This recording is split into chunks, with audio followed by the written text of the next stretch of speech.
Hello guys, this is your friend and we are back with a new fanfic. Which is What If Naruto Got Harem with Mikoto, Naruto X Harem Part 1. And if you enjoy this fanfic then please press the like button and subscribe to my channel for more fanfic like this. And now let's start the fanfic. Outskirts of Hai no Kuni. As the clouds parted, it allowed the moonlight to engulf the woods of Hai no Kuni. The tree crowns masked any presence as the green leaves shielded anything beneath it from the bright light emitting from the beautiful full moon. Beneath the crowns of the trees, if you looked closely enough, however, and tried to spot it, you could see two dark blurs, racing across the forest on the large branches of the many trees making up the forest of this country. Both wore the same black cloak with a hood covering their heads, but almost everything else was completely different. The one on the right was a teen with deep onyx eyes with long black hair made into a ponytail, except for the two bangs that framed his face, which was covered by a porcelain mask resembling a weasel. The one on the left was a teen just like this partner, but his appearance was quite different. He was quite a tall teen for his age, with medium-length spiky blonde hair and sparkling azure eyes. His face was also covered by one of these porcelain masks. The difference was just that instead of resembling a weasel, his mask resembled that of a raven. The one on the right raised his hand, signaling for a halt at the next branch, on which they landed on with ease. "You ready for this, Raven?" he asked, his tone calm and almost monotone sounding. "You know, it's only the two of us here, Itachi," the one on the left side as he moved his mask into the palm of his hand, showing his facial features. The one identified as Itachi removed his mask as well. "You do know that it is part of the Anbu code to always wear our masks and go by our codenames in the field, even if it is just the two of us, right, Naruto-kun?" Itachi sighed and put his mask back in place. Naruto groaned at the mention of the rules and placed his mask back in place. Yeah, whatever man. Just because it's the rules, doesn't mean I have to like them. It still means that you have to follow them, though. Itachi countered, and Naruto groaned in annoyance. "Afraid so let's get this over with anyway. What's the plan again?" Naruto asked as he crouched down to stare at the camp located in a clearing about 100 feet away from them. Itachi crouched down beside him and looked the camp over as his eyes turned red with 3 onyx tomo spinning in each. The Sharingan, also known as the Uchiha clan's precious bloodline limit. I spot 10 guards, which is quite low, especially since this is such a high-value target. Considering their low numbers, there are quite a few things that can be the cause. Itachi informed. Yeah, like the assholes being stronger than mere guards, and more like shinobi in terms of strength, Naruto added on, to which Itachi nodded. Correct. That is indeed a possibility. But on the flip side, our target might as well be going bankrupt, and this could be the only thugs he could afford, Itachi stated as he flipped a kunai into his hand. Naruto sighed as he reached in and grabbed a kunai that would look odd to most people. It was a tri-pronged kunai, with a red wooden handle instead of the classic metal one that the usual kunai supported. But as always, we'll never figure it out unless the missions go bad and are categorized as fubar. It's quite sad really. Unless the situation calls for it, we can never really go all out, Naruto mumbled to himself. Itachi gave a quiet chuckle as he looked to his side to stare at his blonde friend. If that truly was a problem for you, then you would never have joined the Anbu. I know, but still, we have to do everything so silent and quiet. It takes some of the fun out of it. Like right now, we'll never know these guys' true strength. They could either be Junin level in strength with some impressive skills, or some lowlife thugs for all we know. Naruto said as he rose back up from his crouched position. Itachi nodded, somewhat agreeing with him. Despite being a pacifist, there was some excitement to the unknown at times. But he also feared it. Being left in blind could be quite horrifying to some extent. The ANBU's job is to do things efficiently and quietly. It won't do us, or our village any good if we make this into some huge spectacle. Itachi informed the blonde, but Naruto just found Itachi's lecturing to be quite annoying. He knew this already. He had gone into the Anbu as a trainee as he had, and on the same squad at that. They had both been through the ANBU's upstart protocol together, so why was it that Itachi always felt the need to lecture him? But still, you do realize that it's doubtful that they are a group of Junin, suppressing their chakra levels all the way to bandits. So keep your bloodlust down, you're going to reveal us, and if you do, I'm leaving the paperwork to you. Why is it you always feel the need to lecture me about everything? We went through the Anbu program together in case you've forgotten it. Naruto shivered, calming himself down as Itachi went up from his crouched position. Itachi clapped Naruto's shoulder and chuckled, because if you are anything like your mother, then you can get reckless if you don't agree with certain things. I'm just doing my job as your partner, and that in your case involves me making sure that you stick to the rules. And then he shunshined away. Naruto shook his head as he performed the shunshin as well. Itachi might be his best friend, but damn, the guy needed to chill sometimes. It wasn't like he had magically forgotten the importance of being Anbu, and what responsibilities that came with wearing these masks. In the camp, things were quiet. Naruto crouched down in a bush as he slowly sneaked forward behind the first guard. Judging from the man's chakra level, he was around the level of a thug. So unless the gods decided to punish them for whatever reason, the mission should be a piece of cake.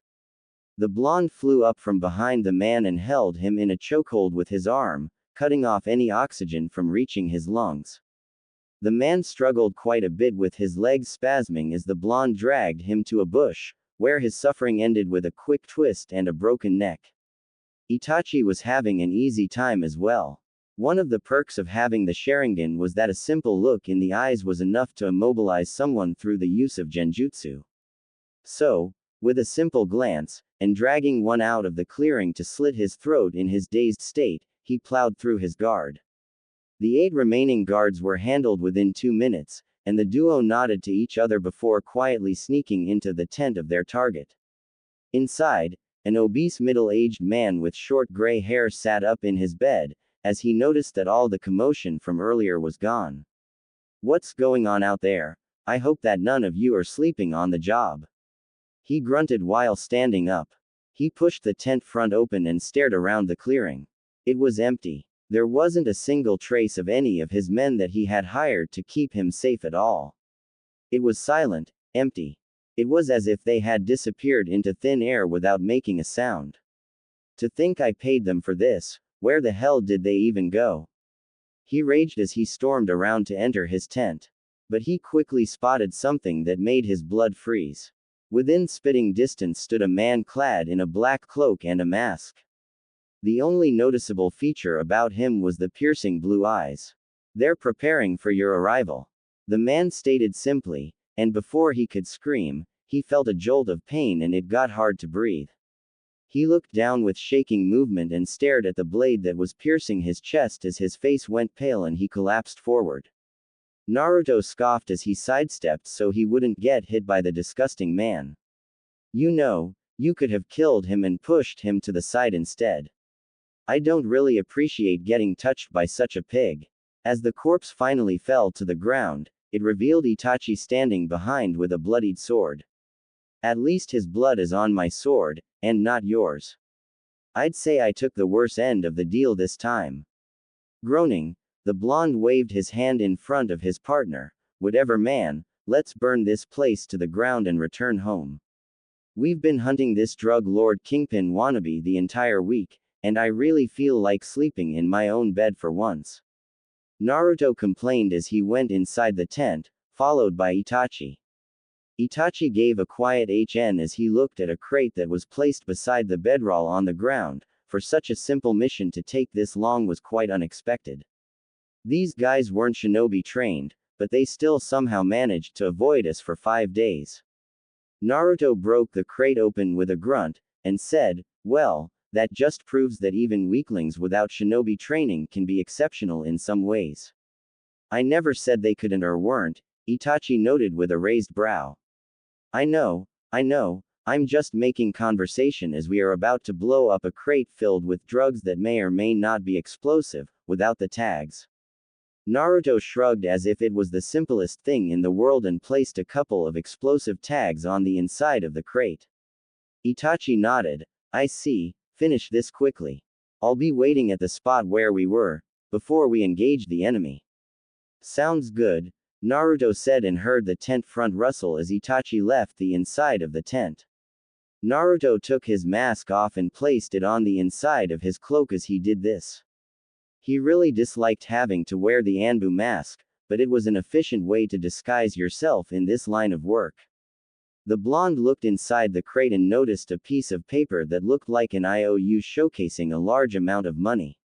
Moving it out of the way, he found a stack of money at the bottom. Raising a brow, he reached down and grabbed the stack of money held together by a little cloth wrap. When he had retrieved the bundle of money, he saw another bundle and chuckled. Man, this criminal line of work must really pay well. This amount of money is what I get for doing an S-rank mission with a last-minute notice of deployment. Naruto thought to himself as he put the bundles inside his cloak and went out of the tent.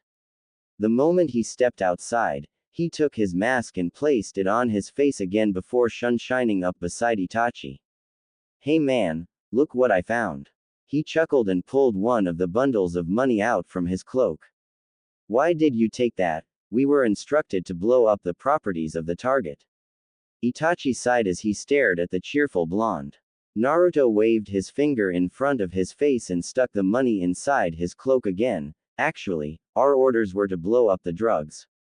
Itachi shook his head with a small smirk. Why did you take it again? It's not like you need money. Meh, spoils of war. Naruto chuckled as the two leapt away from the scene as a massive explosion happened in the background. The journey back to their village, Konohagakure no Sato, had been fast and uneventful. Nothing had occurred, and the duo was able to retreat back to the Hokage's office by dawn without any trouble. The duo landed on the Hokage's floor and kneeled down. Hokage-sama. They spoke simultaneously, and the old man turned around in his chair while puffing on a pipe. This was Sarutobi Hiruzen, the Sandaime Hokage, also known as the Professor due to various feats he had accomplished in the glory days of his prime.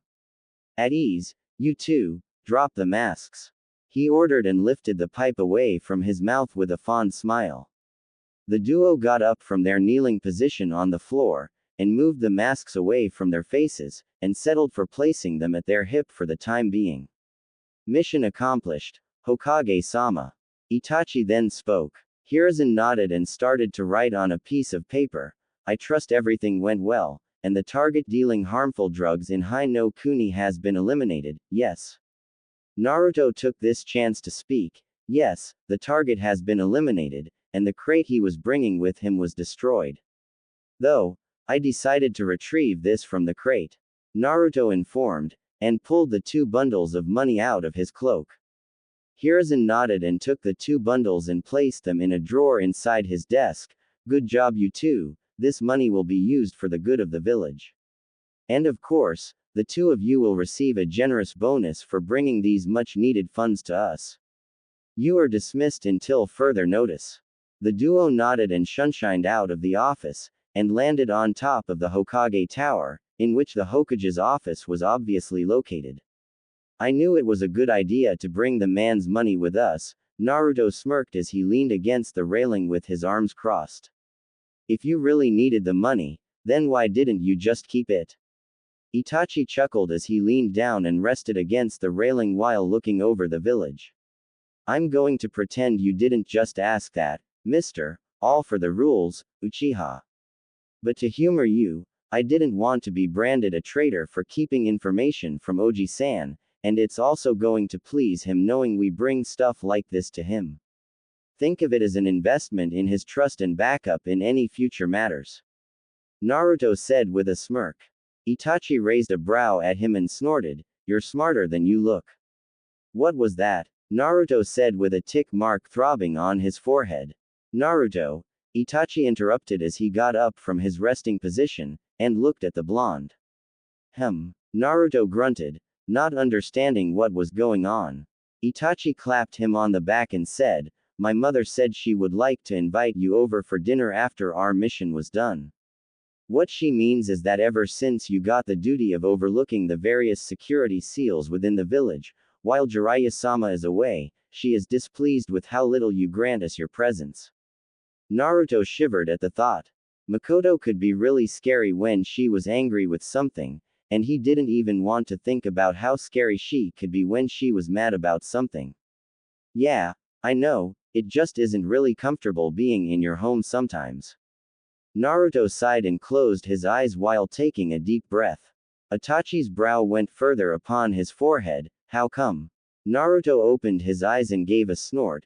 Don't tell me that the almighty Uchiha Itachi hasn't noticed how displeased his father is every time that I'm around.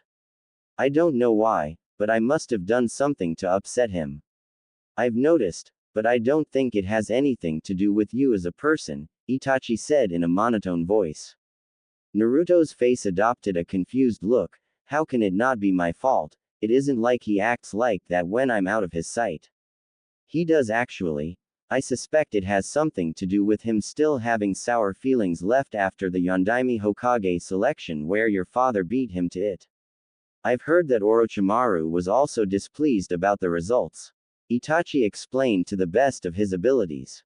Naruto snorted as he palmed his forehead. So, I get to take the blame for something my father has done. Great. That makes me feel so much better. Naruto said sarcastically while Itachi shook his head. Anyhow, my mother still wishes to see you for dinner. It would be delightful if you'd come, she misses seeing you around, and so does Sasuke. Shisui might also be there if that makes anything better for you. Itachi said with a small smile. Naruto sighed and stared at the blue skies above him. I'll think about it, but I want to go home and continue studying my father's notes. I almost have it. Sometimes I really wonder if Ka-san taught me the sealing she could, so I'd be working closely with To-san since he was always so busy at the office. Maybe she thought of it as a way to get me closer to him, because I was quite sad about never seeing him. Where does this come from? Itachi questioned. Naruto sighed again, and pushed off the railing he was leaning against. I don't know, it just comes out when I let my mind run loose. Dangerous mind you have then. Itachi meant as a joke, but Naruto just shrugged. Yeah, sometimes it gets the better of me. The sun was setting in the distance as Naruto made his way out of the T&I department with one Ibiki Morino in tow. Naruto rubbed his shoulder as he gave a short but relieved sigh. He was finally done for today and looked forward to a meal and some much-needed rest. I'm sorry for dragging you out of your home so late, but Inoichi thought that the security seals inside the interrogation cells might have been too outdated, but it seems like everything was alright, no? Ibiki asked with a grunt. Naruto turned around and looked at the man that had scars covering the majority of his face. Everything was quite alright, but the models are quite outdated compared to the one that has been placed at the Anbu holding cells. Ibiki nodded. I trust Hokage-sama will hear of this, and work on having some newer versions installed soon.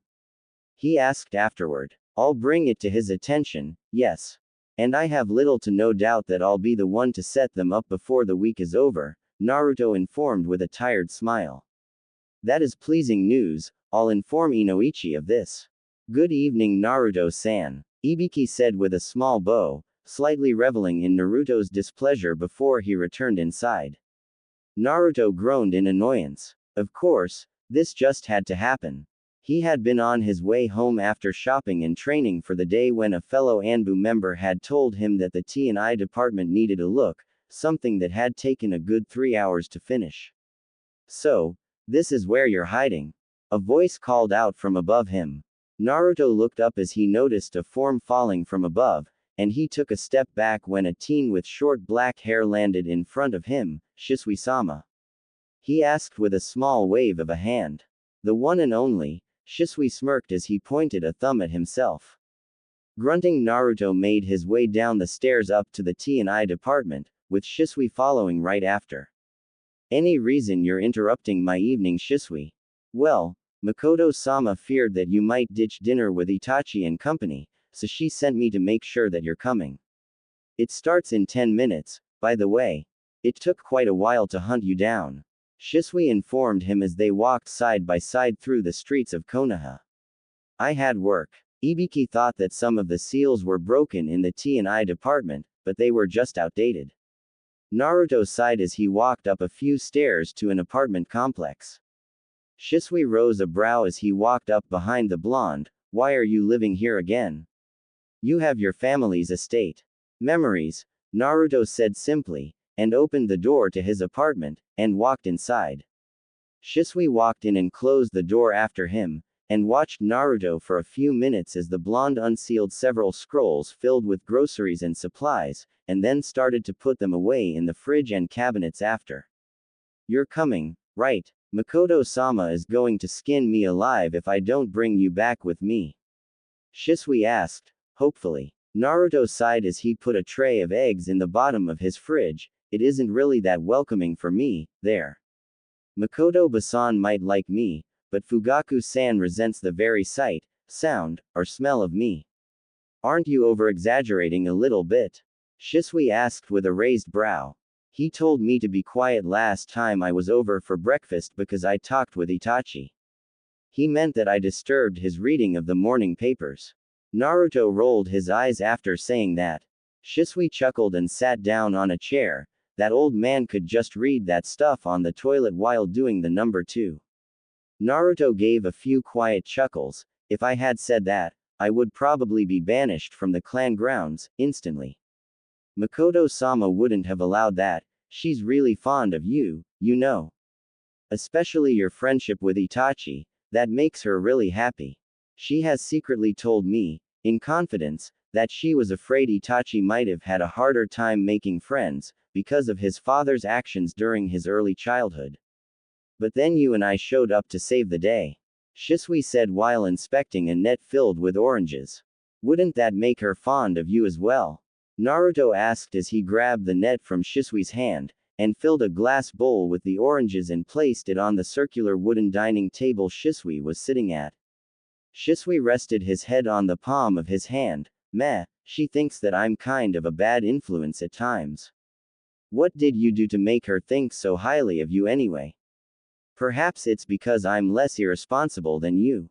Naruto said. And then there was a moment of silence before they both roared out laughing.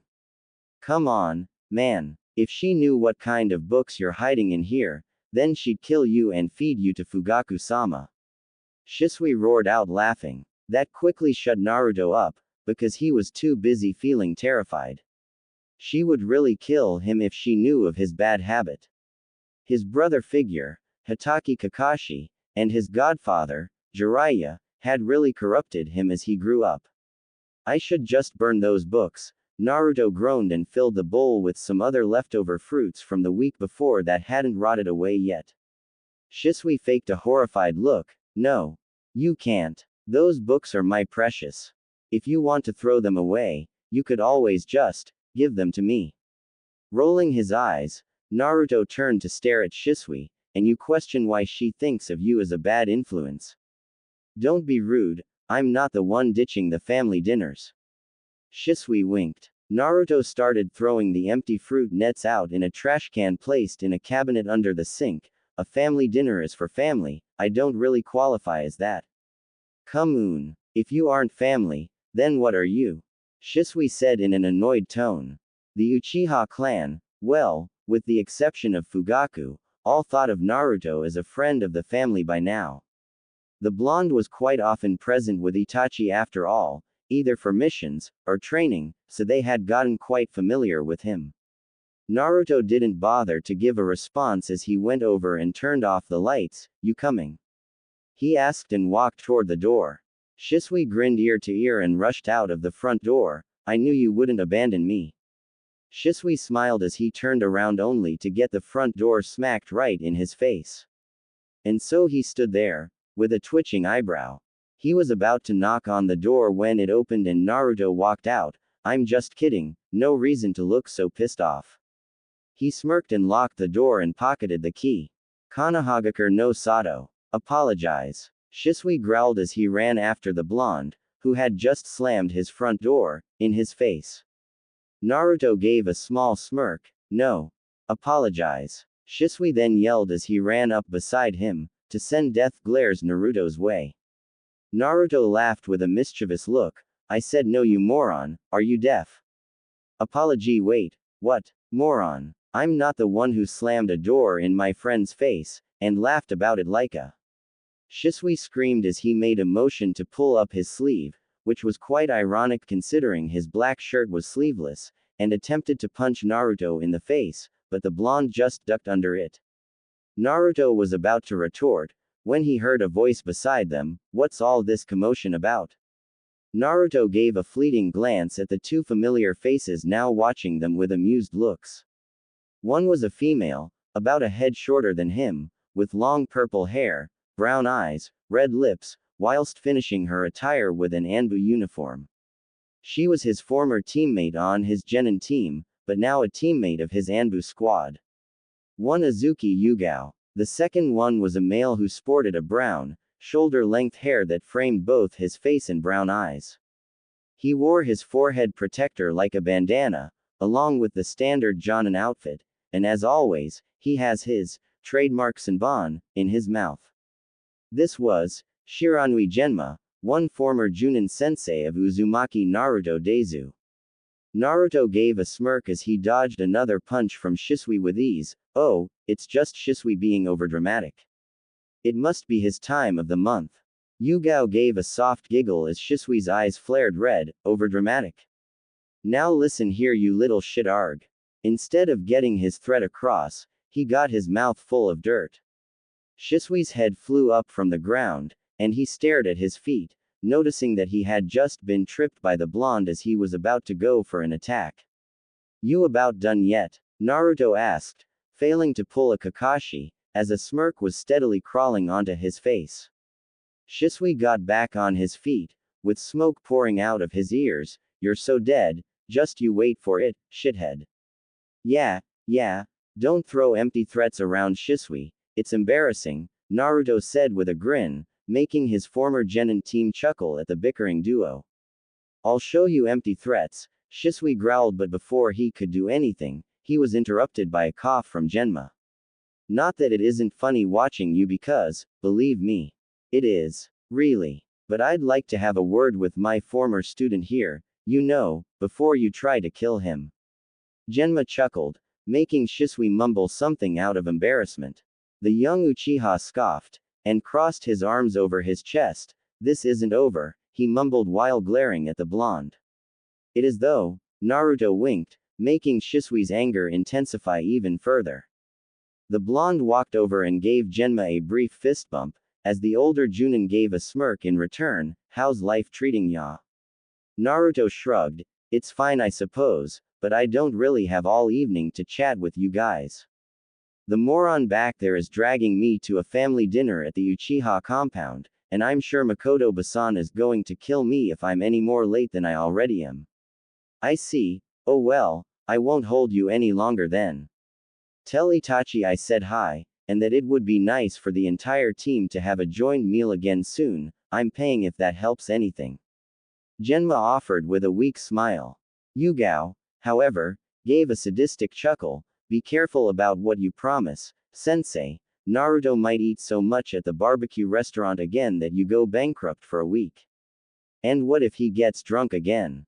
With the help of clones, you might be bankrupt for a month. That was one time, Naruto mumbled with a minor blush. Shisui, however, picked this time to roar out laughing, haha. You're a fat shit, aren't you?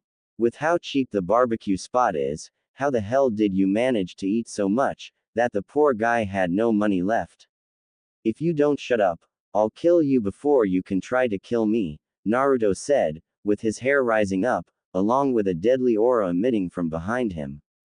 Shisui didn't pay any attention to that, and just wiped a tear away from his eye. Yeah, I'd like to see you try.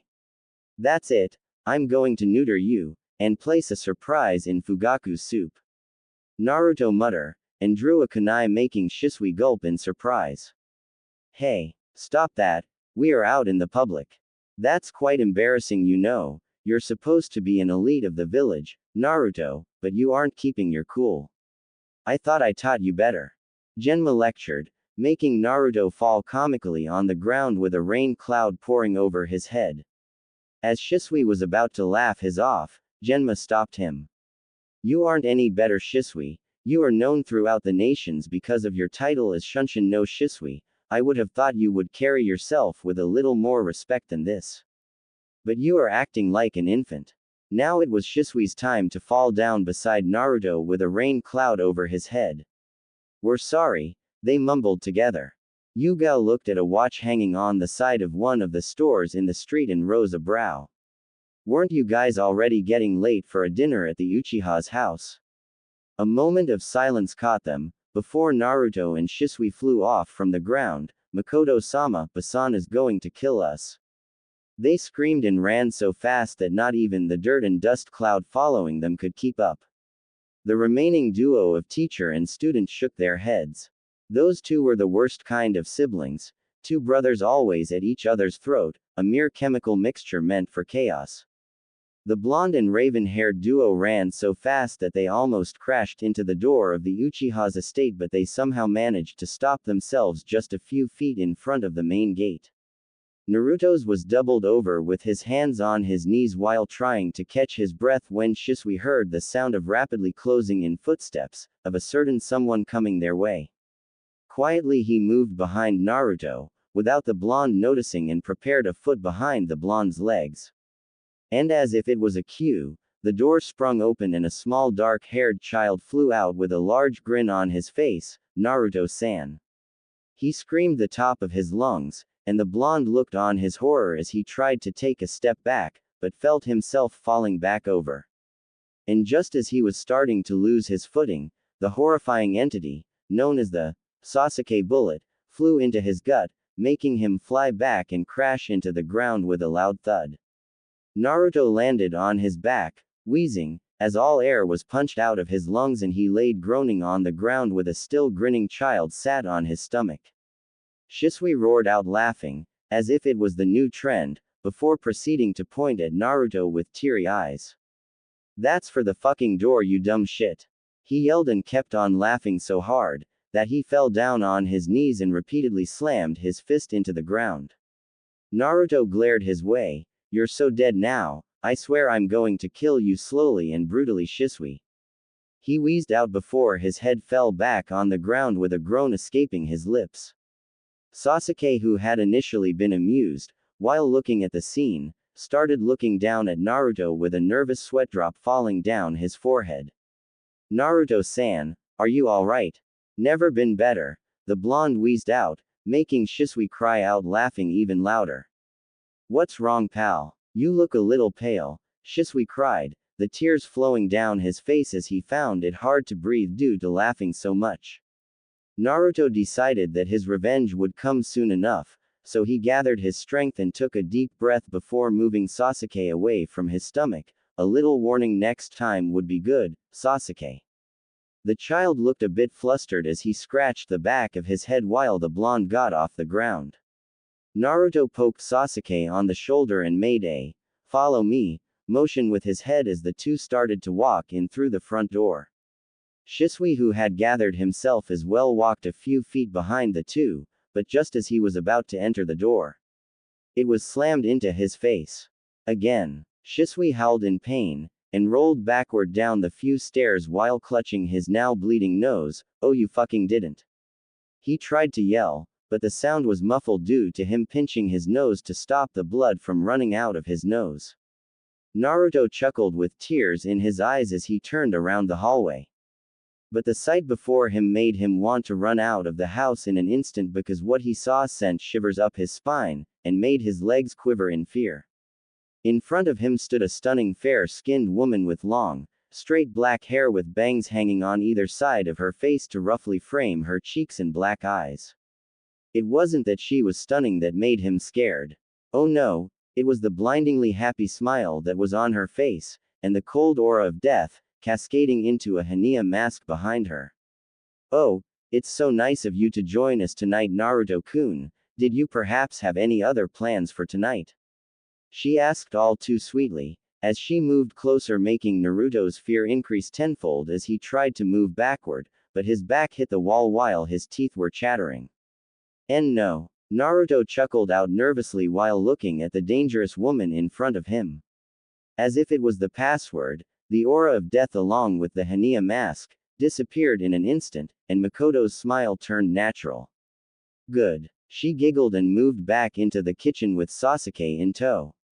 Sasuke looked between her and Naruto, as the blonde fell down alongside the door with a sigh of relief. What was that about, Ka-chan? What do you mean, Sasuke-chan? Mikoto asked as she stirred the content of a pot on the stove. Sasuke hummed and looked at Naruto, who was still sitting on the floor. Why was Naruto-san shaking so badly? He asked, tilting his head inquisitively. Oh, I'm not sure. I mean, I just greeted him, and everything looked fine to me, right, Naruto-kun? Mikoto asked, with the cold aura returning momentarily. Naruto nodded rapidly as he flew back to his feet, resolutely ignoring his cold sweat drops. See, Mikoto said with a smile, looking down at her youngest son who just sweat dropped at her with an amused look. Taking his chance to escape this nightmare, Naruto took off his sandals and snuck into the dining room behind Mikoto's back, just to come eye to eye with one Uchiha Fugaku. Good evening, Fugaku-san, I'm sorry for being late. Naruto apologized, with a small bow. The man's cold eyes stared at him for a few seconds, making Naruto gulp as he feared that what he had predicted before coming here were becoming reality. But his worries seemed to be for naught. It should be alright, my wife isn't done cooking anyway, Fugaku said, as his eyes returned to the papers he had laid on the table. Naruto's brows flew upon his forehead in surprise. Fugaku had just acted casual with him. What kind of witchcraft was this? Is everything alright, Fugaku-san?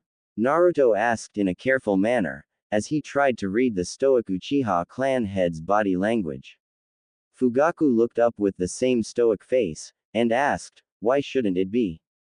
Don't know, I was just asking, to be friendly, Naruto explained, making Fugaku nod before his eyes wandered down to his papers again. Naruto shook his head in disbelief and excused himself to go find Itachi. That was odd. Back with Fugaku, the man merely stared with narrowed eyes toward the blonde's back. When dinner had finally been served, Naruto eagerly looked at the dishes in front of them in delight. He had a feeling that he knew why his favorite food was being served, but he wouldn't complain. Nope, not at all. They were all seated around the table now. Fugaku was placed at the end of the table at his usual spot, and Naruto sat with Itachi on his left, and Sasuke on the right, while the latter had his mother in front of him, and Shisui placed to her left. While the table was set with a variety of dishes, Naruto's favorite had to be the fish that had been marinated in miso soup, and for Sasuke's sake, there were several more child-friendly dishes as well, a lot of them involving tomatoes, which were the young Uchiha's favorite thing to eat. Dinner was a quiet affair. Everyone was just focusing on their meals until Fugaku decided to say something. So, how'd your mission go? Naruto kept himself from speaking, simply believing that the question was meant for Itachi to answer, which he did. The mission went without trouble. Naruto-kun and I dealt with it in under an hour. The time-consuming part was locating our objective. Itachi answered, making Fugaku nod with a satisfied look. He wasn't smiling, but he didn't look as stuck up as he usually did. I trust everything went fine on your end as well? Fugaku then asked, but the table was utterly silent. Naruto took some of the miso soup with a spoon when he suddenly realized that Fugaku's eyes were looking toward him of all people, so he laid down the spoon and looked around to notice everyone's eyes were on him, and he coughed into his hand and responded. Yeah, no problem encountered here. Everything went fine, and nothing bad happened. Naruto answered while being a bit shocked, or rather, he was really shocked. Fugaku had never asked him a question like this before, so this was, indeed, a surprise. Very well then, Fugaku said with a short nod and returned back to eating. But the older man didn't miss the curious and questioning glances he received from his wife, sons, and Shisui. Naruto rose a brow and leaned to his left and whispered to Itachi, "Hey, is your dad acting weird or is it just me? It is quite surprising for him to act nice toward you, I'm afraid, but I have no idea what has caused it," Itachi said with a calculating gaze. Naruto scoffed and played a bit with his food. Perhaps Mikoto-san beat him with a belt or something. Itachi snorted at the image appearing in his head. "I highly doubt it. I'm sure she'd love to, but the marks it would leave behind would surely cause questions around the compound." "So you're saying that if it wasn't for the image it would give the clan, she would have done it?" Naruto asked, surprised. "Their marriage isn't what it has been, and even while saying that, I'm not sure it has ever been as delightful as Okawa-san hoped it would be when they signed the contract." Itachi sighed and returned back to eating. Naruto's brows rose in surprise at that. Mikoto and Fugaku's marriage was a contract. That would certainly explain a lot of things, especially how someone as kind as her would be with someone as grumpy and rude as him. Naruto shook his head and returned back to eating, but before he'd take another bite he made a polite smile toward Mikoto and said, "The meal is delicious, thanks for inviting me." The older woman gave a soft hum, and smiled at him. "Why thank you, that's kind of you to say, you're always welcome to join us." "Right, Fugaku. Fugaku. Yes, what she said." The man coughed into his hand, making almost everyone at the table roll their eyes at him. Naruto shook his head, and returned to his conversation. "I'll keep that in mind, and I apologize for not being over much these days. I've had a lot going on these days, especially since I've been trying to learn one of my father's jutsu. Anyhow, with such delicious food on the table, you might start throwing me out of the house because I ate it all." "Flatterer. At least someone appreciates my efforts in the kitchen," Mikoto said with a big smile. Despite her happy smile, Naruto couldn't miss the glance sent toward the end of the table. Arranged marriage, huh? He pondered and started to see a lot of things he wasn't able to see before. Of course, he wasn't blind and had seen quite a few times when Fugaku and Mikoto didn't agree on things, and arguments had certainly been heated at as well. And it all made him wonder, why did this arranged marriage occur? And why did Mikoto agree to it? Was she the one who requested it? A lot of questions were filling his mind right now, and he was curious about the answers. Fugaku paused for a moment, before continuing on with his dinner, only taking a moment to blink, in disinterest. Dinner continued with idle banter as it finally came to a close before Fugaku spoke up. "Itachi. Shisui. Tonight, there will be a clan meeting. Be sure you attend." After saying as much, and receiving 2 nods in return, he stood up, and took his leave, taking brisk, yet controlled steps, out of the room. Finally, everyone else stood up, with Naruto helping Mikoto with the dishes, mostly to appease her wrath, and got ready to leave. Once the dishes were away, Naruto and Shisui began to leave towards the front door, while the rest of the family saw them out.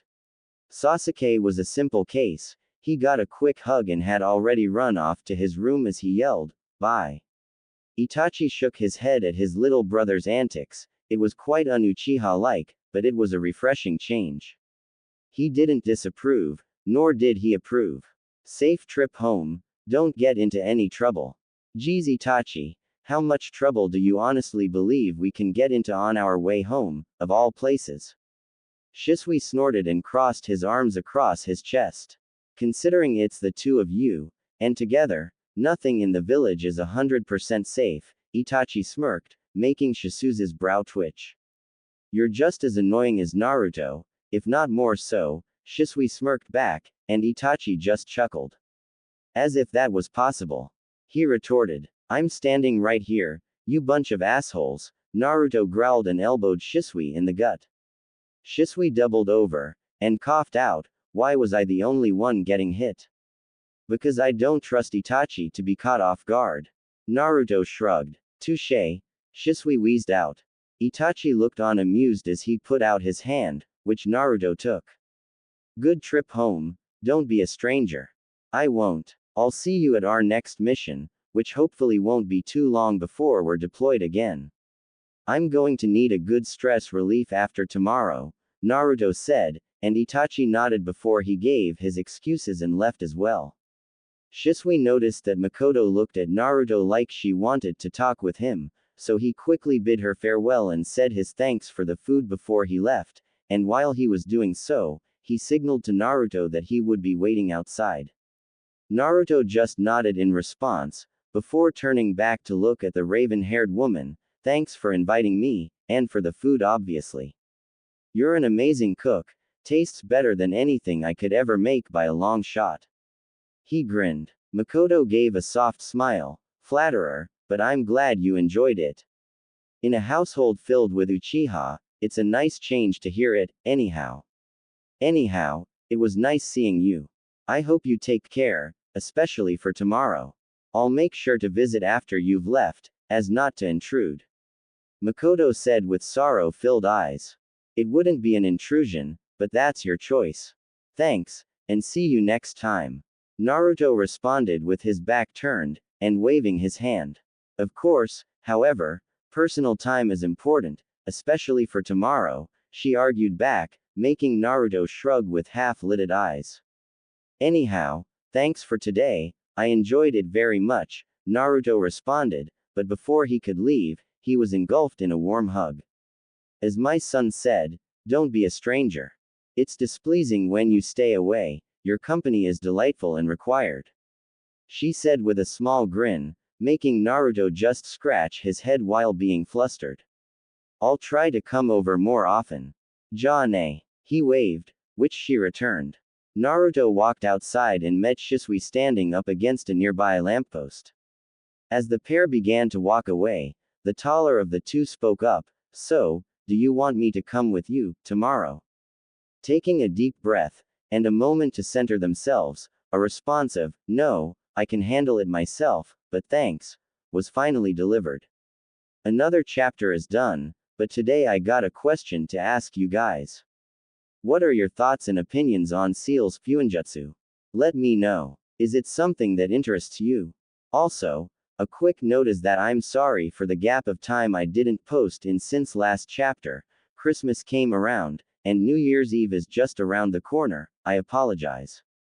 As the wind flowed through the area swaying his hair along with the leaves, his eyes never left the three flat stones in front of him. He was crouched down in a daze, his eyes glazed as if he wasn't there at all. People walked through the area, paying their respects before they left again. It almost seemed like he had been there the entire day to most people, which he had. He had been sitting in the same position since dawn, not moving a muscle. The three stones in front of him were what he had been focusing on before he lost himself to his train of thoughts. The first two stones had two names engraved, names that had once meant a lot to him. They still did, perhaps even more so now. Uzumaki Kushina. Namikaze Minato. He still remembered it as if it happened yesterday. An impressive feat, considering he had only been 5 when it had happened. The emotions he felt, the terror he experienced, it was burned into his memory. The last stone had an entirely different name engraved. It was a smaller stone, placed in the middle of the two other ones. Uzumaki Menma. That name. It saddened him the most. It was a person that died too early. A person. His life had been over before it began, he never managed to live or experience anything besides death. Menma Uzumaki, it was his little brother. It was a boy that should have meant the world to him around now. He mourned his loss, but he mourned the loss of never getting the chance to know him better. Maybe it made him cold that he didn't miss him that much, but it was hard to miss someone you never knew. He could only miss and grieve over what he wanted them to be. Siblings. He had smiled the day that he had heard his mother proudly proclaim that she was pregnant again. He had wanted to grow up strong, to protect the unborn child inside her. He wanted to be strong, brave and loving for the kid that would, at some point after 10 months, become his sibling. He had wanted to be able to teach him so much. His training had started early, and he had worked hard so that he could be somebody that his little sibling would be proud of. But he never managed to figure out if he would be proud of him. Because he died. Just like his parents. He wondered every day if they were watching him and if they were proud or ashamed of him. He mostly believed it was the latter, because, despite the love a parent always would have for their child, he had failed that night. They had died right there in front of him, gasping their last words out in from him, while he was unharmed. He had done nothing as they died, he had tried, but he had been too scared to move. If anything, his only actions had caused their death. He had only seen his little brother alive for a few minutes. He had failed to do the one thing that was required of him. If anything, he has caused the death of the very person that he was responsible for protecting, if only he hadn't screamed. Naruto shook his head, trying to avoid thinking about his nightmares as he looked up at the skies. It was around noon now. He had been here since dawn. Getting down on his knees, he noticed his muscles crying in discomfort. He had been crouched in an uncomfortable position for over 6 hours after all. He leaned forward and folded his hands on the ground while leaning his forehead down to rest it on top of his fingers. I'm sorry for my failure. There isn't even one day that goes by where I don't regret being the cause of your deaths. I'm sorry I wasn't the son or brother you needed in the end. Sitting back up, his gaze fell upon the bundle of flowers that he brought with him, the same bundle of flowers that he brought every year. A white rose and carnation, a crimson rose, surrounded by a purple and blue hyacinth, and lastly, 3 daisies for each of them. Wiping his tears away as he stared, once more, at the graves in front of him, I understand if you'll never forgive me, I wouldn't forgive myself either. Just promise me that you are together up there, taking care of each other. As he opened his mouth to say something else, he was interrupted by someone's voice beside him. You know, I'd kick you if it was my grave that you were sulking in front of. You'd be scaring all the hot girls away. Naruto absently looked up with a blank face. It was Shisui standing there. But the expression on his face was unusual. Despite him smiling, the smile was sad and filled with sympathy. Taking a deep breath, Naruto decided to prod him. What are you doing here, Shisui? I recall myself saying that I'd do this on my own, he asked in a monotonous voice. And you should know that I'm a better friend than that. You're hurting, man. What kind of friend would I be if I let you cry on your lonesome? I kept my distance for a while so you could have your personal time, but after a while, it was clearly obvious that you were just torturing yourself by staying. How many times must you be reminded that what happened was never, and never will be your fault? Shisui asked, with a stern gaze. Naruto's eyes glossed over as he returned to staring at the gravestones in front of him. Specifically his little brother's. But it was my fault. If I had just stayed away, or better yet, kept myself quiet. I failed them, him. After a second Naruto's eyes widened as he was sent flying to the ground with his cheek stinging. Had the bastard just punched him? What the hell? Naruto snarled as he looked at Shisui, but was shocked to find an enraged expression on the teen's face. Before he could do anything he was picked up by the collar. How can you say that you failed him? True, you might have made a mistake, but what could you have done? You were just 5 years old, man, you were just a kid. But you have been here, every single year on the anniversary of both his birth and his death, since it happened. You come here and tell tales and stories. You tell him about the world around his resting place, and you tell him about how much you would have loved to know him, teach him and love him as his brother. Do you honestly believe he could ever wish more from you? Shisui asked, his voice quiet now as he put the blonde down. Naruto gave a dry chuckle and looked at the graves. I just miss them so much. Shisui put a hand on top of his shoulder, and sighed, I miss my parents too, but there is nothing we could or can do to change what had happened. Now the only thing we can do is hope that they are together wherever they are, and make sure to visit them to let them know that we're okay and that they shouldn't worry about us. I guess you're right. Thanks. I think I needed a wake-up call. Naruto admitted and tried to rub the tear stains from his face. Shisui gave a sly smirk. Oh, no worries, I'll gladly punch you whenever I get the chance. You just had to ruin it, didn't you? Naruto asked in a deadpan, as his eyebrows began to twitch. I have no idea what you're talking about. A day later, in the Hokage's office, Hiruzen dropped a folder on his desk with a heavy sigh. So this is the reason you want him to go on this mission? The old Hokage asked the man standing in front of him, who nodded.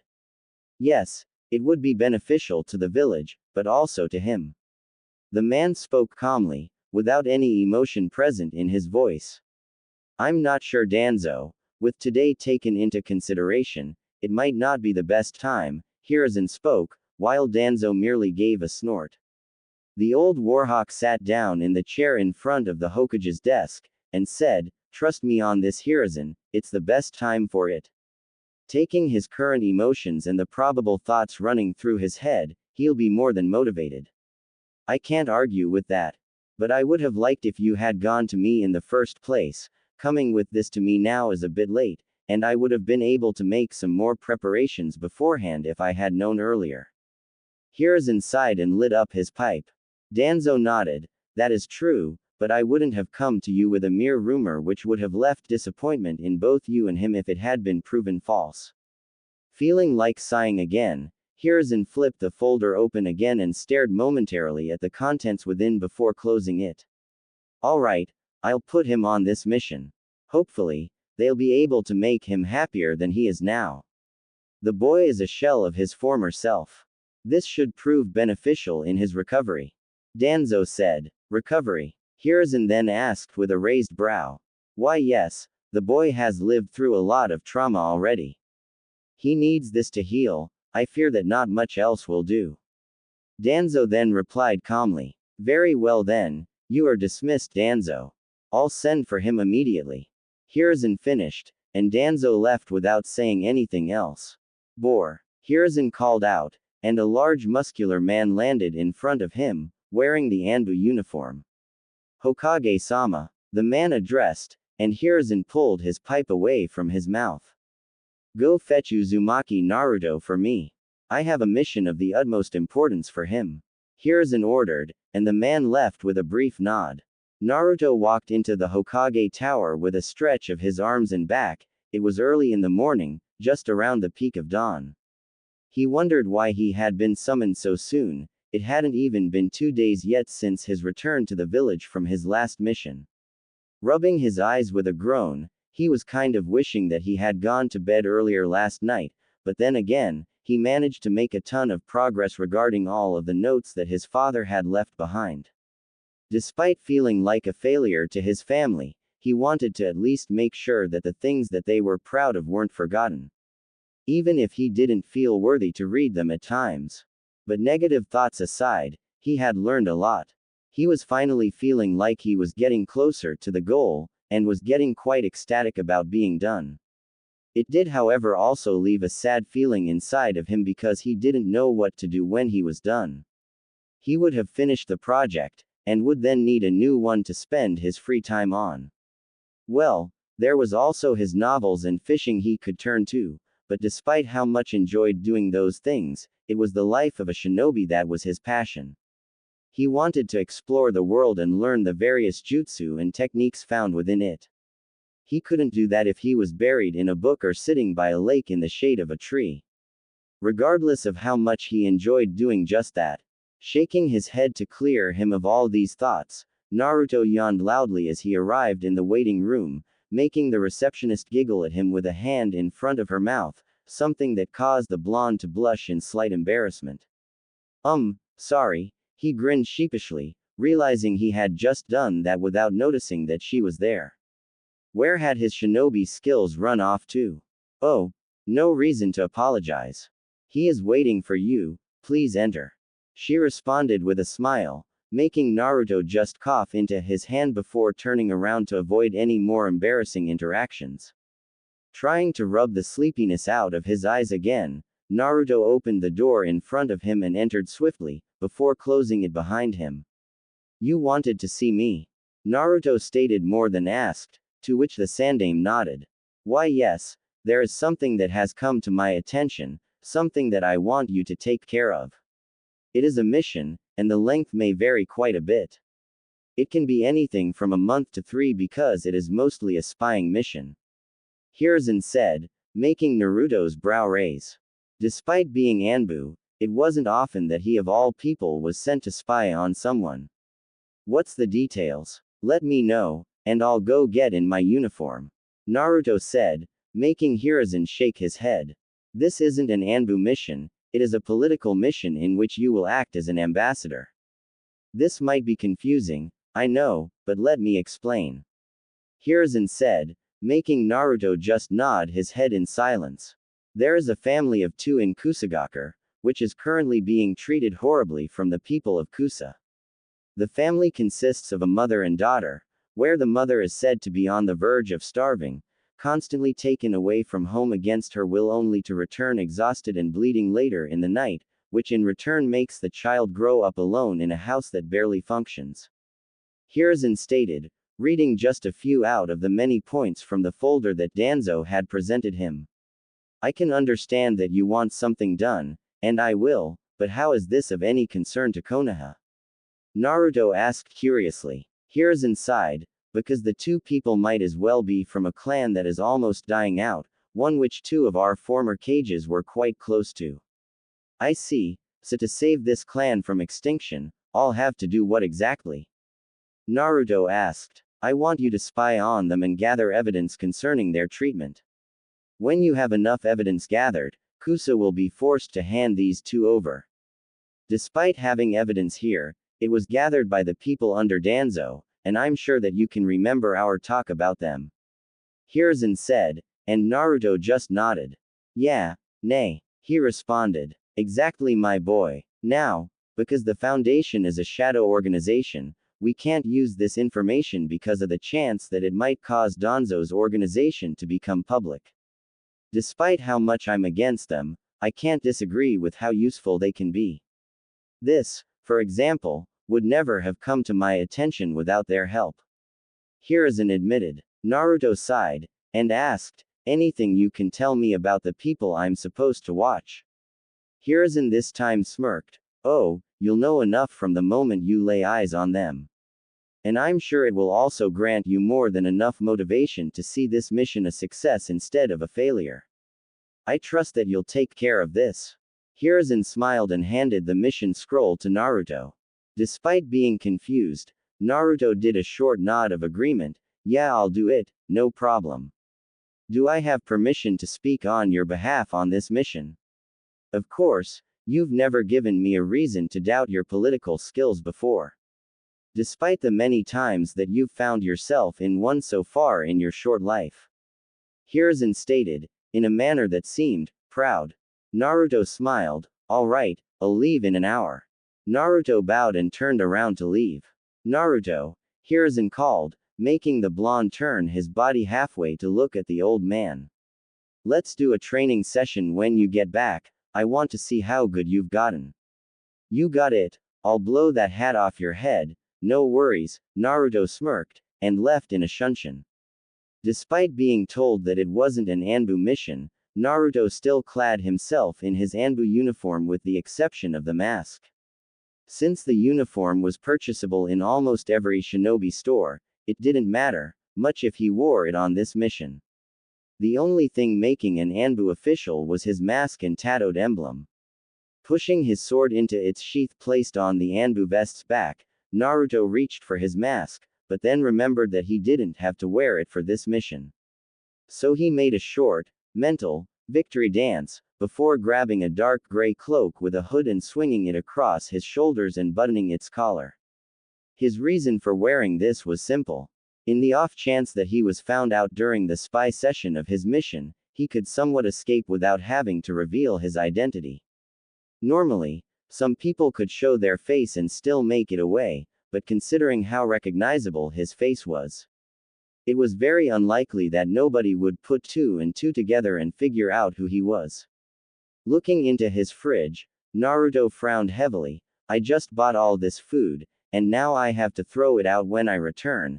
I should make a seal to make my food stay fresh for even longer. Naruto grunted, and closed his fridge as he grabbed a notepad on the dining table. The idea he had wasn't half bad, so he settled for writing it down for now, and decided to work on it sometime after he got home again. He already had a foundation to work with, thanks to the standard preservation seal. Hopefully, this wouldn't take 3 months. Mikoto would kill him for staying away from them for that long. There's only so much leeway that his love for sealing will give him, and being distracted with a project for multiple months is well past that point, according to Mikoto-san. Maybe he should visit the compound and tell her in person. That way it couldn't get too bad since she would know what he was up to, after all. Then again, that would probably lead to her finding a way to distract him. Since this seal isn't as important, she'd probably tell him to just eat over at the compound and forget the, clearly, unnecessary seal. Chuckling at the thought, Naruto closed the fridge and went out the front door, followed by shutting and locking it behind him. Walking down the stairs, he sighed and took a sharp turn toward the Uchiha compound in the distance. He wanted to at least tell them about his missions in person so that they wouldn't have to think that he was avoiding them or something that outrageous. Leaping over the market district, Naruto landed in front of the gates leading into the Uchiha compound. But he was raising a brow when an arm moved in front of him. Looking to his left, he stared at the gate guard that blocking his entrance to the compound. "Is there a problem, Daiki?" Naruto asked calmly, as the large man going by the name of Daiki stared down at him with a colder glance than what he was used to. Because of Naruto's frequent visits, he had gotten what most people would call a free pass into the Uchiha clan's compound. He had never been stopped like this, so this was quite strange indeed.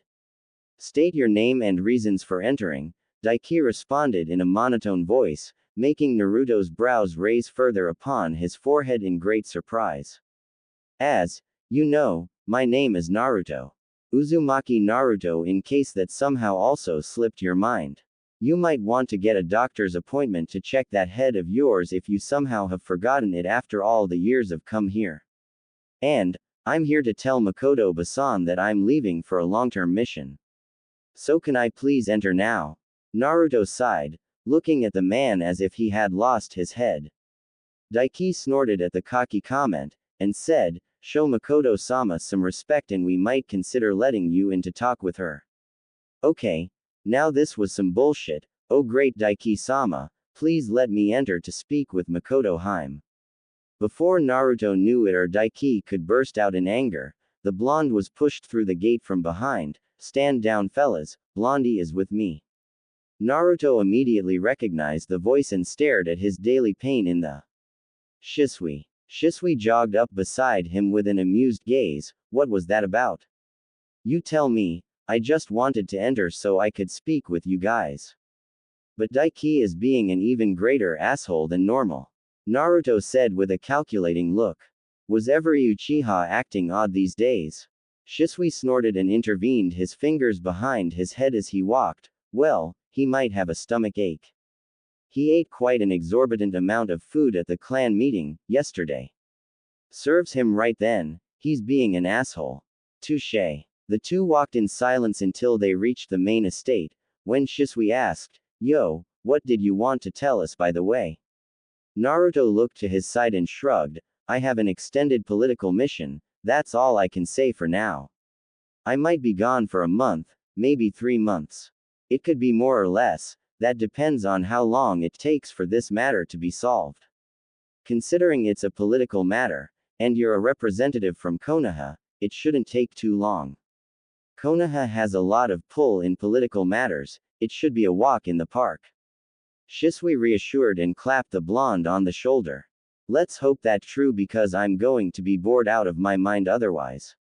Naruto groaned with an annoyed expression, with his lips pressed together to form a line. Shaking his head, Shisui reached for the doorknob, but stopped and smirked as he looked at Naruto. "Wanna bet on how far she is going to throw you?" Naruto's eyebrow ticked at that. "Why would she throw me at all?" Shisui shrugged with an innocent look. "Oh, maybe because you just got back and are already leaving for maybe 3 months."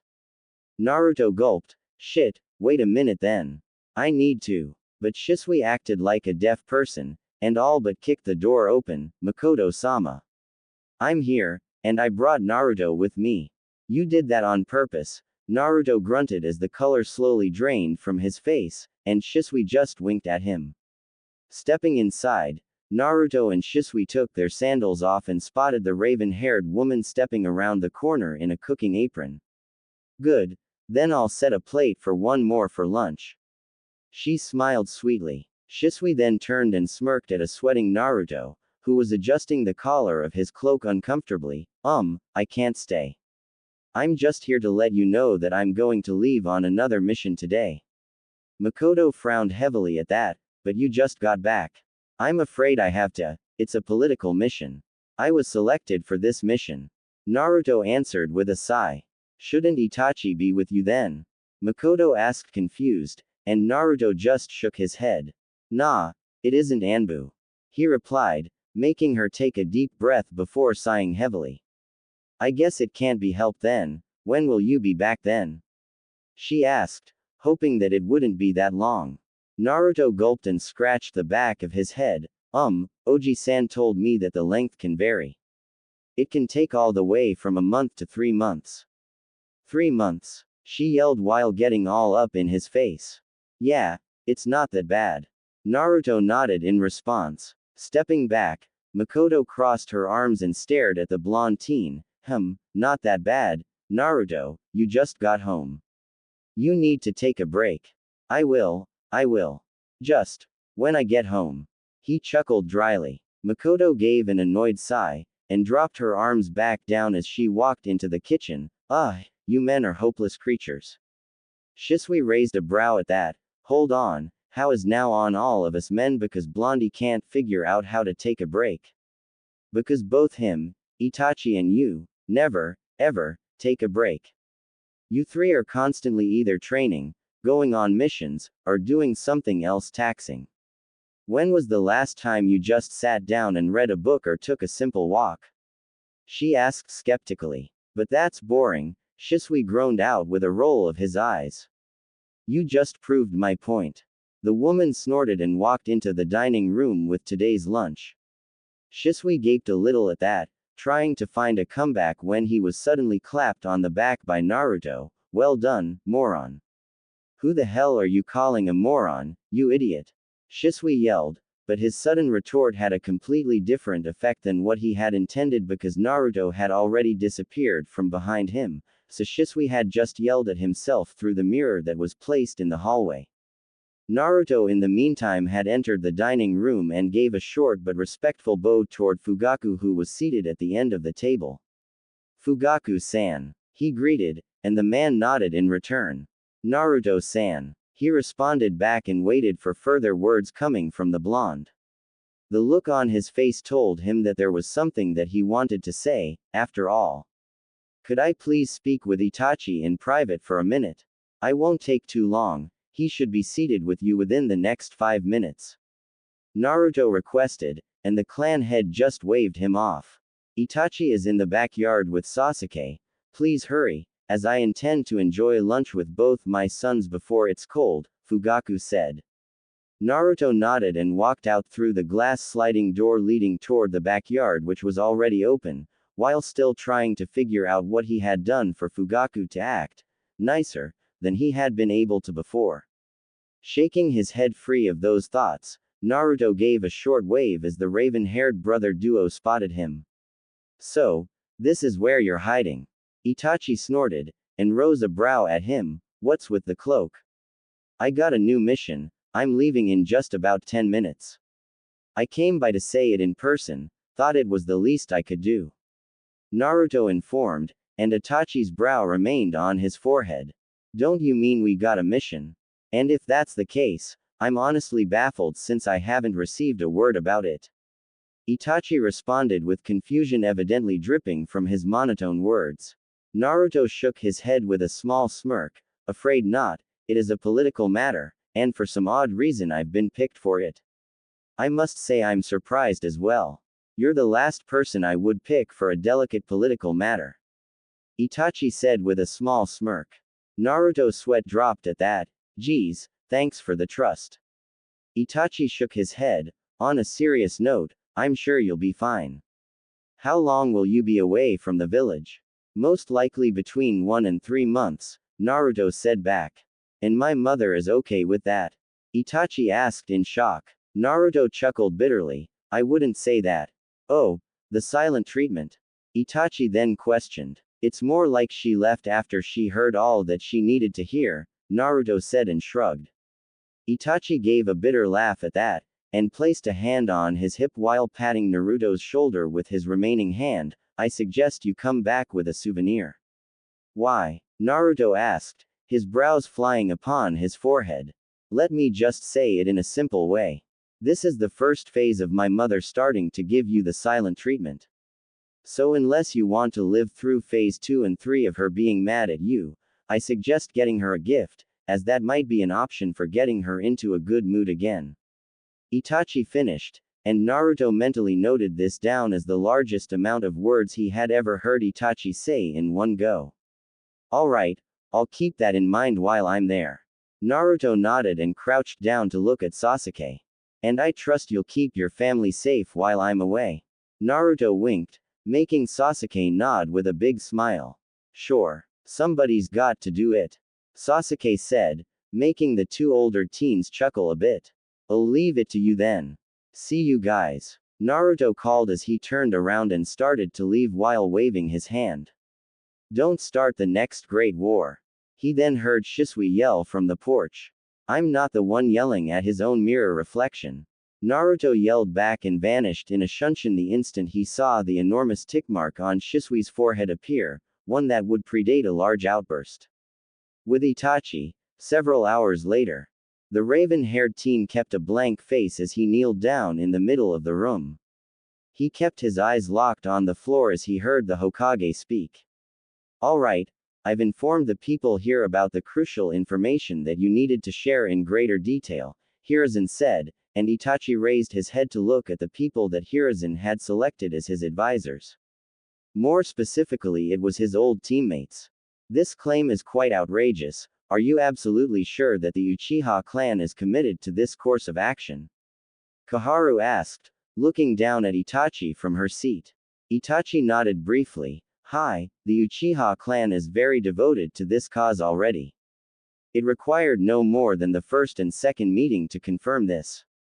While they had had a meeting the night where Naruto was there, they had also had one in the morning.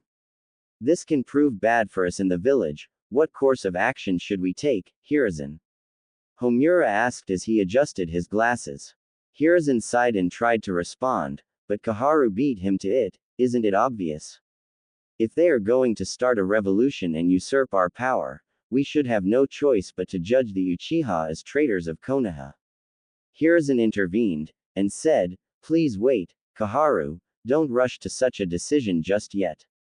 However, Hiruzen, from what I can understand already, the Uchiha clan will not be dissuaded, and since that is, in fact, the case, we have to take measures to avoid mayhem. That includes innocent children too. Danzo said, looking at Hiruzen with a narrowed eye. Don't say such things in front of Itachi. Besides, a battle against the Uchiha would be far from an easy task. We must plan our strategy very carefully. Hiruzen reminded, but Itachi was as blank as it had been when he had entered the room. We're in a race against time here. We are to strike them preemptively before they can make their first move. If we both join forces and use our respective black ops to launch a surprise attack on the Uchiha from behind, we'll end this fast. Danzo stated casually, making Hiruzen grimace. The Uchiha are comrades in arms. We need to watch them for a while longer than just hearing about 2 meetings, Danzo. They might withdraw, and we can avoid unnecessary bloodshed. And anyhow, I would like to use words first before violence. I'll come up with a strategy. Hiruzen finished with Danzo and turned toward Itachi. Itachi, it doesn't have to be for long, but please, buy me as much time as you can. He finished, and Itachi nodded. For the sake of the village, as well as the Uchiha, I will go beyond my limits. Naruto sighed quietly as he finally reached his destination. It had been around a day. He had traveled at the fastest speeds that he could without getting too exhausted. Landing on a branch, Naruto crouched down and looked over the grass fields of Kusagakure no Sato. After a moment, he reached into his cloak, grabbing a picture and holding it up to compare it with his surroundings. And there were already bad signs that made him frown. The house he was supposed to watch, he'd guess was located over 500 yards away from Kusa's main wooden wall surrounding their village. The house itself was practically in shambles. The only lighting in the house was candles, there were no signs of lamps or anything inside the house. At least from what he could see from his position. There was a well beside the house as well, suggesting that their water was coming from there and not the village's pipelines. The next thing he noticed was the shitty condition that the house was in. It was built with boulders and cement, definitely not the work of a professional. The roof was constructed from dried straws, with no hint of insulation underneath. The windows were cracked with some even being broken. How can they live like this? Are they really that poor? Naruto wondered and moved down to a branch closer to the ground to be able to see everything with a better view. From his new position, he could spot the 5 poorly hidden shinobi that were watching the house. Judging from their masks and uniform, they were from Kusa's Anbu. He snorted at that. If this was their best attempt to hide, they weren't even worth calling Anbu. Narrowing his eyes, he started to wonder. Why would they watch this old house that was about to collapse? Did they know about the clan and status of the people within? If they did, it made no sense. How could they even allow themselves to let these poor souls live in this dangerous house? He didn't get it and needed answers. Giving a silent groan, he defeated the urge to go down and poke the Anbu closest to him on the shoulder, and then throw a fist in his face when he got his attention. He was a spy on this mission, at least for now. But this situation, despite how horrible it was for the people he was supposed to watch, was good for him. The house was located outside of Kusa's walls, so when he presented the evidence, he couldn't get held back by Kusa. If it had been inside their walls, they might have been able to accuse him of being a spy, but the house's position was perfect. It was simply located in the country. They couldn't even charge him for trespassing. Shaking his head, he reached into his shuriken pouch and grabbed a camera that he had brought along. He momentarily wondered about how it wasn't scratched at all by his shuriken, but quickly shook his head again to clear his mind from these odd distractions. He quietly started to take pictures of the house and its surroundings. The house's structure, lack of insulation, the cracked and broken windows, the lack of light and water coming from the village, and to connect it all to Kusa, he took pictures of all the hidden Anbu that he could, and even managed to get a picture of one facing toward his direction, next to the house. Thanks to that, it was possible to see the emblem of Kusa's shinobi scratched onto the top of his mask, as well as them being placed around the house of question. He now basically had everything he needed except for a few things. He had detailed pictures of a bunch of the things wrong with the place that they lived at, and also an overall picture to link it to Kusa. Now all he needed was to wait for the more extreme kind of abuse, which could take a while. Naruto gave a yawn a few hours after.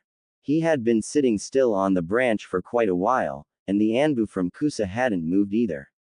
He was about to close his eyes for a nap when he heard the sound of a loud creaking door and looked down at the house. Taking his camera up to his face again, he waited for the person to step outside the door so he could get a picture. But as his eyes spotted the person's features and face, he almost dropped the camera. His body was shaking, his lips quivering as his eyes found it hard to focus on anything else but her. As his breathing got heavier and faster, he placed a hand over his heart and thought to himself with a whimper. No, she's supposed to be dead. Keika-chan. Naruto stuttered, his eyes fixated on the red-haired woman walking out with a basket filled with what he would guess was laundry. Holding up his hand to shield his vision from the sunlight, his eyes kept following her until he finally noticed it. Her hair was darker than Kushina's bright red, her eyes were red, and this woman's hair had a little more spike to it.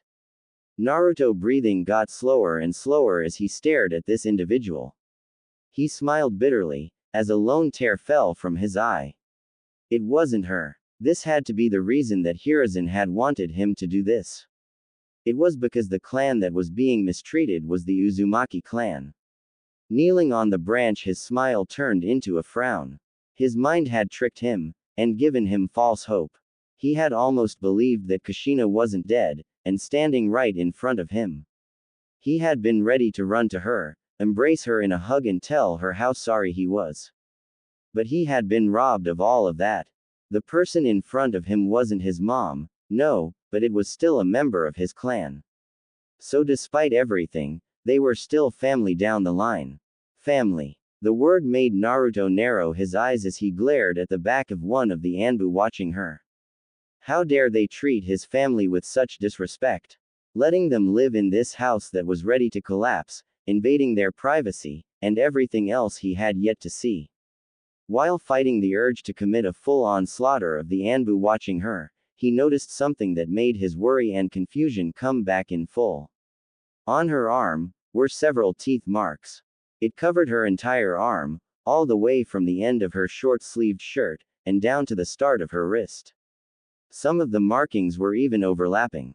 Grabbing his camera again, he took a picture of it and was about to place it back in his shuriken pouch, when he looked at the clothes she was wearing. Well, if you could call what she was wearing clothes. The things she wore, Naruto would call white and red rags. Taking another picture of that, Naruto heard the door creak again. Raising a brow, he looked at the door and realized he had momentarily forgotten one important thing. It was a mom and a daughter that he was supposed to watch.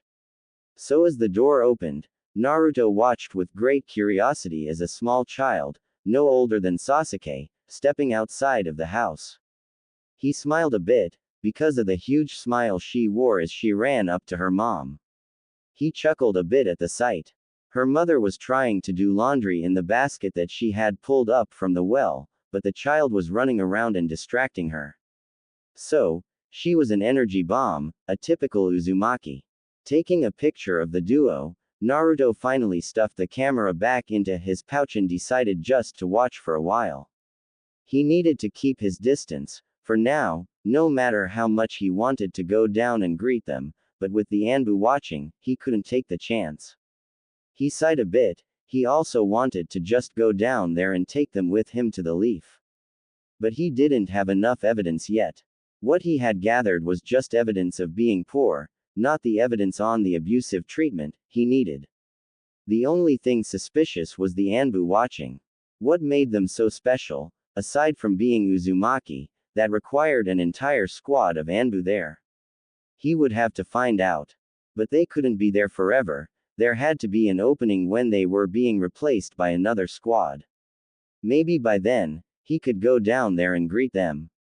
He grunted at that. It might not be the best idea to do. He could also just place some supplies on their doorstep, knock the door, and then shunshin away. With how starved they looked, it couldn't hurt. So he made his decision, and sat back against the trunk of the tree but kept his eyes glued onto the duo while keeping his guard up. It wouldn't be so good if the Anbu managed to spot him and get to him. Would it? As midnight came around, Naruto opened his eyes with clear irritation. Pained screams from wounded soldiers had kept him awake the entire night. He had finally fallen asleep around a few hours ago, and now in the middle of the night, he was once again awake because some weak plastic soldier was too much of a wimp. If that sissy asshole doesn't shut the hell up soon, I'm going to blow up the hospital, Naruto muttered to himself with a twitching eyebrow. Yawning a bit, as he felt nature calling, Naruto swung himself off the branch he had been napping on and landed on the ground without a sound. Alright, I'll just leave for 2 minutes, and have a clone watch them in my place and then, what's that? Naruto thought to himself as he saw 3 Junin coming from the village, and toward the Uzumaki's house. What could they be doing here in the middle of the night? Naruto whispered to himself and got ready to capture any potential evidence he needed. The Junin at the front upon reaching the house proceeded to kick the door open. The remaining 2 proceeded to enter the house, and not even 5 minutes later, the same red-haired woman from earlier was pushed out of her own house. What the hell are they doing to her? Naruto growled with narrowed eyes. He wanted to commit a massacre right now, but that wouldn't help anyone. Ka-chan. The cry of a child brought him back to reality, and he shook his head and proceeded to get the remaining evidence he needed. He watched as the small girl he had been observing with her mother earlier ran out of the house with tears in her eyes. The girl didn't manage to get within 10 feet of her mom before she was ruthlessly slapped to the ground. Get back into your house, you little shit. This whore has work to do. One of them snorted. As her mother saw this, she forced herself out of the grip the two other Junin had on her, and rushed to her crying kid on the ground, but before she had any time to comfort her, she was grabbed and pulled by the hair, and thrown back to the two Junin again. The two grabbed her by the hair, and held her in place. You know the deal. Unless you want to see your daughter as the primary womb for your clan, you're going to cooperate with no objection. That was the deal from Ryujin-sama. The one that had slapped her daughter said. Naruto grabbed the hilt of his sword angrily, but grit his teeth and let go with heavy motions. Taking a few deep breaths, before stating to himself, alright, mission first, then I beat the shit out of them. I do need to know how much to make them suffer, after all. It wouldn't do to go too easy on them. Naruto growled to himself while feeling the intensity of his rapidly building bloodlust. When the situation had proceeded to one of the three Junin locking the young girl inside the house, and all three of them walking away with the mother, Naruto decided it was almost time. Only one thing to figure out now. What were they doing with her? Before doing anything else, he quickly made a clone, giving it the very important task of dispatching the Anbu and looking after the little girl, as he narrowed his eyes towards the Junin who were making their way towards the village proper. One way or another, his mission was ending today. Quickly, he began to follow the small group as they made their way into the village, and towards the annoyingly loud hospital, noting how the mother looked more and more resigned to her fate the closer they got before they finally arrived. Upon arrival, the Junin that was dragging her then proceeded to physically throw her into one of the rooms, where from what he could see, dozens of injured shinobi began to line up. Making sure to completely remove his presence, he moved close enough to view what was happening, and he found himself thanking Itachi. If it wasn't for him, he wouldn't have had enough patience to continue. Anger bubbled within, as his family member was used as a chew toy for the various shinobi that had lined themselves outside. And from what he could sense, every bite from the injured consumed a notable amount of chakra from her. Slowly, if only to keep his anger at bay, he raised the camera, making sure to take enough pictures of the cannibals, but that brought a new question to mind. There were a significant number of injured, but Kusa wasn't at war. What was going on? Once he had enough evidence, he quietly made his way into the hospital, specifically looking for the hospital records. There had to be something going on, for Kusa to have more injured shinobi than even Konoha did on a busy day. And given how they had her treat the ninja, it was likely a common occurrence. If his fears were right, then this should be the nail in the coffin to deal with Kusa and ultimately protect his newfound family. Surprisingly enough, despite the dozens of shinobi that were present at the hospital, security was scarce, scarily so. Almost like this was a common occurrence, and that nothing substantial was going on. Hell, the few med nins that he found were lazing about, almost like they lacked any patients to treat. Finally, after traversing through the hospital for a few minutes, he had found the room which held the medical records. There was only a single staff member around, and they were making their way towards the break room. This didn't make sense. If there were so many patients to treat, shouldn't they be making records of the various problems that the patients have and why they came in? Stealing his resolve, just in case his fears were indeed true, he opened the cabinet that held the records for today, and he was left dumbfounded. 53 files were recorded, all within an hour of his target's arrival. And 53 cases of training-related injuries. Not a single injury was from a mission, or anything critical. No, if anything, most of these injuries were obtained, with the knowledge that they would be injured in the first place. From purposefully poisoning themselves beyond how much they can normally handle, to training in semi-lethal sparring matches. This just didn't make sense. Gritting his teeth with a snarl escaping his lips, as he roughly opened his cloak, pushing the documents inside as he quickly crossed his fingers, making a clone that quickly disguised itself to go look after the Uzumaki mother while he made his way out of the hospital undetected. Making his way to the office of the leader in Kusagaker, Naruto's appearance got a large number of curious stares due to his almost obvious lineage, and the Konoha forehead protector that was hanging from his belt. Standing at the front of the quite small building, compared to the Hokage Tower, that the leader apparently worked in, Naruto walked up to two guards that immediately stopped him. "I am here on behalf of Konohagakure, and got a message for your leader that cannot wait. You're here with no words from your Hokage, you are trespassing on Kusa ground, pal." The first guard sneered, making Naruto's expression turn into a large scowl. "Either you tell him that I'm here, or I'll simply walk in there myself. You should be willing to let an ambassador from the greatest nation enter, consequences could come if you don't," Naruto threatened, sending a glare at the guard. "Little brat, tisk, fine." The man grunted, obviously not okay with this kind of treatment. "That's what I thought." Naruto clicked his tongue as he walked past the two guards, noticing they followed him all the way up to the door the leader supposedly was behind. Opening the door without as much as knocking, Naruto waltzed right into the office, staring at the middle-aged man that lifted his head from some paperwork laying across his wooden desk. The man narrowed his eyes at Naruto, "And who are you supposed to be? How did you get past security?" Pulling all the files and evidence he had gathered, Naruto slammed them on the man's desk, as the two guards behind him moved dangerously close. "You are housing two members of the Uzumaki clan in this village, and I on behalf of Konoha was sent here to investigate rumors about their mistreatment," Naruto responded, getting straight to the point. "This is an absurd claim. Guards, arrest this man immediately. He is trespassing on this village's soil, and making dangerous political assumptions. Konoha will have to pay dearly for such treatment of our village," the man said in a low, dangerous voice, and the two guards moved in to grab a hold of the blonde. Channeling a bit of his chakra, causing the tension in the air to get thick and heavy, Naruto glared out of the corner of his eyes at the guards, that seemingly stopped in place as he displayed a dangerous warning: mistreatment, inhuman living situation, medical experimentation, forceful abduction from home by your shinobi. This woman is in a life-threatening danger in this village, along with her daughter. Naruto finished, turning his head to face the man again.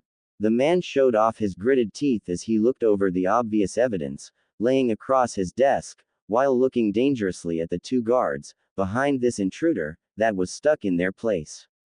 "So I, Uzumaki Naruto, with the authority of Konoha, take these two into my custody and under my protection. If you have any further disclaim of this evidence being true, and any more words you feel that needs to be said, feel free to take it with Hiruzen-sama," Naruto said simply, eyeing the man as he grabbed the edges of his desk, seemingly cracking the wood under his fingers. "Konoha has no right waltzing into this village making such assumptions. This is trespassing and could be seen as an act of terror or worse, war," was the response Naruto got out of this. "So, you'll deny the obvious and decide to play the political game with Konoha, I see. Can you really afford to make such dangerous acts toward the greatest of the 5 nations, the ally of Sunagakure no Sato, that's also one of the great nations?" Naruto asked calmly, his eyes still cold as ice. "Ryujin-sama, let's call backup and put this freak behind bars," one of the guards that had gotten out of shock said, latching onto the blonde's arm, as he stared dangerously at the blonde. "Let go of the ambassador, and go send word for the two Uzumaki," Ryujin responded in a low tone, his hair hanging in front of his eyes, covering them as he stared downward at the desk. The guards blinked in shock, but, "Our Ryujin-sama, he's an intruder." "You got an order," the man said in a low but sharp tone, making the two guards flinch before moving out of the room while glaring at the blonde shinobi. What's your source of information? The man asked as he and Naruto were alone in the room. Naruto frowned, crossing his arms over his chest. Unimportant. That's a big lie. You cannot waltz into here and make a mere assumption without any credible source of information, Ryujin responded coldly. I have no more words to say in this case. My mouth is sealed by Konoha. Any further conversation will be done between you and Hiruzen-sama, Naruto responded simply. Ryujin chuckled, lifting his head to stare into Naruto's eyes. Hey, so just as I suspected, you are just one of Konoha's lapdogs, barking without biting on their command. You should be careful speaking about Konoha like that in my company. Your situation will be worse in any political matter now. We house the Yamanaka clan, a clan able to dig these memories out in any matter that may come. Do you think it will suit you well for this to be taken into consideration during the process? Naruto responded easily. You got a lot of nerve. Ryujin sneered, his teeth grit tightly together as his fist clenched with anger, turning his knuckles white. But before anything else could be said, the door behind them opened with low creaking noises. Turning his head around, Naruto's heart clenched painfully in his chest as he watched the tired and exhausted Uzumaki mother with black marks under her eyes walked in slowly, holding her daughter's hand as the small girl hid behind her mother's leg. Ryujin-sama, you called for us. The mother stuttered in barely a whisper, fiddling uncomfortably on her feet. Sighing with an annoyed expression, the leader of Kusa snarled out, Yes, Akari, you got a visitor. Deciding that as his cue to speak, Naruto turned around with a small smile. Hey there Akari-san, I'm an ambassador from Konohagakure no Sato, a former ally of your fallen country. I'm here to take you into Konoha's custody. But, why, have we done a crime against you? She asked confused, squeezing her daughter's hand as the young girl looked at this blonde man's appearance with curiosity. Chuckling, Naruto crouched down, completely ignoring the leader of Kusa and his two guards that had also returned, as he looked at the girl hiding behind her mother's leg. No, nothing of the sorts. We got knowledge of you being mistreated here, and with you being Uzumaki we cannot allow that. Former allies or not, you've always been a people close to us, so I'm here to take you somewhere safer. Shinobi-san, we are citizens of Kusa. Yes, I'm well aware of that fact, but with the mistreatment, Ryujin-san has no choice but to allow me to you to Konoha, unless he wants to be utterly demolished in a political matter that won't be good on any parts, Naruto explained, making the mother look at him with surprise and disbelief. Ka-chan, who is this man? Her daughter suddenly asked, seemingly not having listened in on the conversation. This is. Naruto facepalmed and shook his head as he walked over and extended his hand. How rude of me, my name is Uzumaki Naruto, shinobi and ambassador of Konoha. As Akari was just about to shake this young man's hand, her movement froze as she heard his name. Staring at this blonde boy in disbelief, she opened her mouth, You Uzumaki? Yes, I am. I know the hair color might be confusing and all, but my father was blonde, but my mother was indeed of the Uzumaki clan, Naruto explained kindly, his gaze shifting back to the woman's daughter. And who do we have here? He asked softly, crouching down to extend his hand toward the girl. Looking up at her mother, she asked permission to introduce herself to this man without saying a word, but her gaze was more than enough for Akari to understand. Go ahead, sweetie, Akari encouraged with a smile, her head still filled with utter surprise at realizing they weren't the last of her people. Nodding slowly, the child extending her much smaller hand to the blonde as they shook, Hello mister, I'm Uzumaki Karen. Karen, that's a pretty name, Naruto responded, smiling kind and politely. Blushing a bit out of embarrassment, Karen took her hand back and clutched to her mother's leg. This has gone on long enough. You were here to take these people with you, so if that was all, get out of my sight. Ryujin roared out, slamming his fist onto the table, startling Akari and scaring Karen. You should mind your tone, there is a child in the room, Naruto snarled back, his eyes glowing with danger. I told you to get out. With pleasure. So, If the two of you want to come with me to Konoha, all you got to do is say the words. Naruto said, shifting his gaze turning back to the Uzumaki duo. Looking at her daughter Akari noticed that the child was still looking at this blonde boy with great interest before she eventually nodded. Please take care of us, Naruto-san. Very well then, we shall be on our way then. Got anything that you want to take with you back to Konoha? Naruto asked. Nodding her head, Akari scooped her daughter up into her arms. Everything we have here is not of the best quality exactly, but it's all we got and we have no money to buy anything new. I live in a very big house. My father was the Yondaime Hokage after all, so we got space if you want to come to live with me. I wouldn't mind having my family close after so long of being alone, Naruto responded politely. Widening her eyes with sorrow and hurt, Akari gazed at the young blonde. Alone? Where are your parents? I know the Yondaime Hokage died, but what about your mother? Died along with dear old Tu-san, I'm afraid, but it's okay. Naruto sighed, running a hand through his golden locks. Nodding her head, unable to find anything to say, Akashi smiled softly. If it isn't too much trouble, we'd like to stay there until we can afford our own place. I'll help you as much as I can around the house and pay you as soon as I can. Excellent. You can stay for as long as you want. I got tons of space and I'm usually not home too much anyhow, so you'll have plenty of privacy, but no need for payment. Your family, and this is exactly what family is for. Naruto smiled, walking over toward the door, motioning for the two to follow him. As the united family members left the office, the Uzumaki mother tearing slightly up.